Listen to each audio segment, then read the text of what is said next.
So I like to write, and I have a lot of stories. So I'm thinking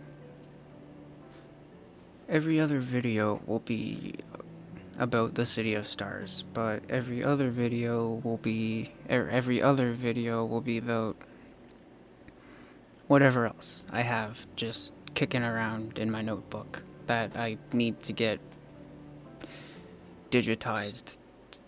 Like a bunch of it is just written down in notebooks on paper, and I just need to. Some of it's in my Patreon, but a lot of this is like from my teenage years, so I'm like, I need to get all of this into the 21st century. And yeah, so this week I got for you A Tale of Galio. It's a simple story about a nameless town that experiences its first siege in countless years. I don't remember what inspired this story. I rarely ever do. Uh, but I do have two stories of Galio. Depending on how long it takes for me to read A Tale of Galio, we'll get Galio and the Walls perhaps after. I don't imagine this will take me more than a few minutes to read, though it's not very long. But here we go. A Tale of Galio. Stretching across the walls as far as the eye could see, the beleaguered archer looked left and right. His comrades standing ready in the face of battle, he looked down over the valley, across the fields and into the distant tree line. His eyes sharp as hawks, his arrows barbed as talons.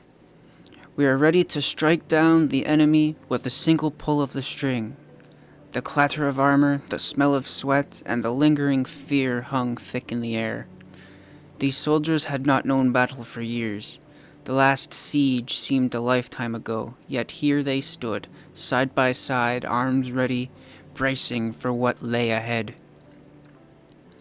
Behind them, revered warriors from the barracks gathered their weapons and shields, moving to fortify the gates. This settlement had known peace for countless years, and its defenders had grown complacent. No longer seeing the need to keep arms prepared, warnings of marauders from the west had long been ignored, brushed off as mere tales. But now the marauders returned, and the settlement's negligence would be tested against their ancestors' foresight. Towering walls built by those who knew true ferocity now loomed high above, a defense both magnificent and foreboding. It wasn't long before the enemies emerged from the western forests, draped in rusted armor and battered weapons. Eyes glinting and savage hunger, they came to claim what was not theirs and to lay waste to what they could not carry. Their lives were ruled by envy and violence, a barbaric force without remorse, determined to leave nothing behind. Yesterday's assault had merely tested the defenses, a prelude to the true onslaught. Now, thousands advanced where hundreds had stood before, with the grim reality settled among the defenders. This would be a solemn, brutal day. Even the archers murmured in fear as they climbed to their positions. It wasn't yet noon when the bell fell silent.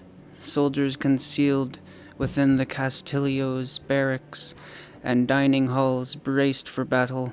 Civilians sought refuge underground in the catacombs, shielded from the siege above. This was no ordinary battle. It was a siege unlike any they had seen in decades. In the distance, the marauders' war cries echoed, mingling with the stench of death, sweat, and mud. The archers spotted timber frames within the enemy's ranks, beams ready to batter the walls. Commanders ordered them to focus on the front lines to slow the advancing forces with an unyielding rain of arrows. Then came a rumble. A dark mass surged forward from the trees, dust billowing around them as their screams filled the air. "Make ready! Aim! Fire!" rang the commanders' voices. Volley after volley flew, flaming arrows lighting the sky as they fell among the marauders, scattering some and cutting down others, yet still the marauders pressed on. Eventually, ladders clanged against the walls. Iron pikes secured their ascent as pikemen resisted, breaking down the ladders, severing iron clasps while the archers continued their relentless barrage. The battle raged on for 4 grueling hours. Blood, death, littering the fields below. Though hundreds of their enemies fell, it was not enough. The marauders seemed endless, their resolve unbreakable, and just as the walls began to waver, a glimmer of hope appeared on the eastern horizon. An allied army, unseen until that moment, struck the marauders' exposed flank, throwing the enemy into chaos. In the confusion, the generals ordered the gates open, unleashing the settlement's infantry into the fray. The marauders were driven back into the forest, their remnants slaughtered as they fled. Great losses had been suffered that day, but the dust settled, and silence reclaimed the battlefield. The defenders knew that victory was theirs. The settlement had endured, its walls held strong, and the legacy of their ancestors had saved them once more. And that was a tale of Galio. Quite the exciting tale. And that didn't take too long for me to read, so I see no reason why we can't continue onto Galio and the Walls, which just continues on after the battle and is more or less just the thoughts of Galio and his thoughts on the situation. So here we are, Galio and the Walls. Galio had seen plenty of battles in his time, but none as bloody as this. When the fighting subsided, he nearly collapsed from exhaustion, along with his comrades.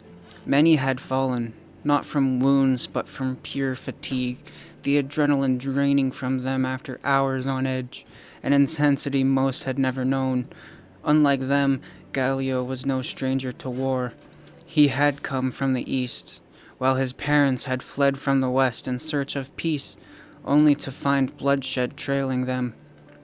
When he was old enough, he had made his way back westward, eventually finding the settlement nestled in the middle of nowhere, a relic that seemed lost in its own bubble, cut off from the brutal reality of the world beyond its walls.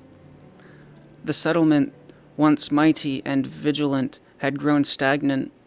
The original inhabitants had built monumental walls and towering cathedrals, acknowledging the violent land surrounding them.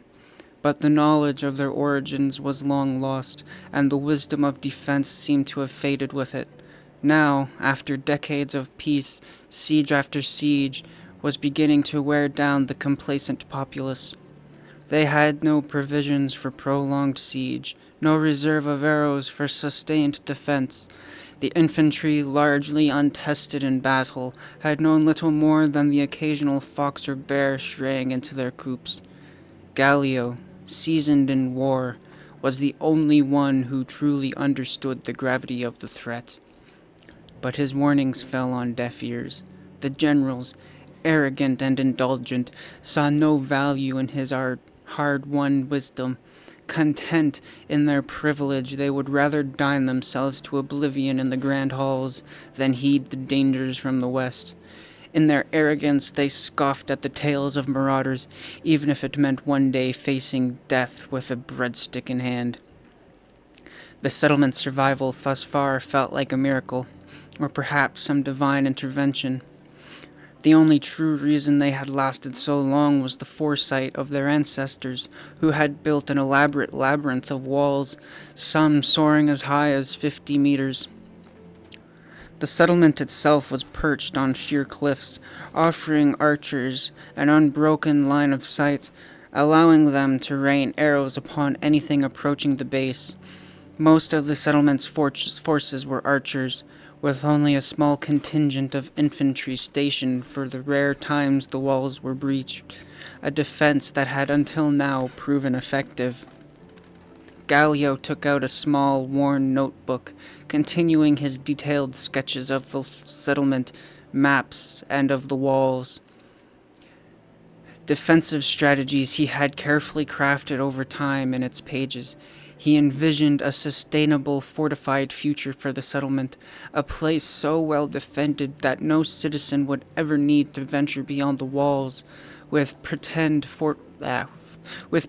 resource management, he believed the city could thrive as a beacon of liberty in a lawless land, but the council and generals laughed off his ideas, caring only for their immediate comforts.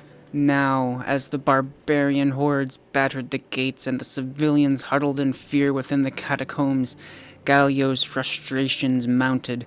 Siege angered not only him, but the archers, infantry, and even the commanders. They fought tooth and nail for the settlement survivors, while the generals remained in the dining halls, gluttonously consuming pies, cakes, and loaves, all while resources dwindled for everyone else. Their selfishness was a bitter pill, a rot at the heart of the city of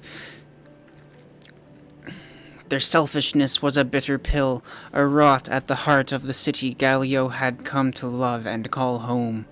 In his notebook, Galio inscribed his plans and hopes for a better future, a city led by those who valued it as much as he did, a city that would stand the test of time. But until then, he fought on, carrying the weight of his dreams and frustrations with every arrow he loosed and every battle he endured.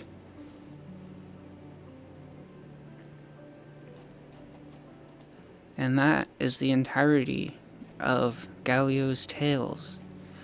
If this did interest anybody at all, I would like to accustom you to the like and comment section. Subscribe would be a great help to me as well. Have a great day. Thank you for listening. If you've made it this far, I love you, and have a wonderful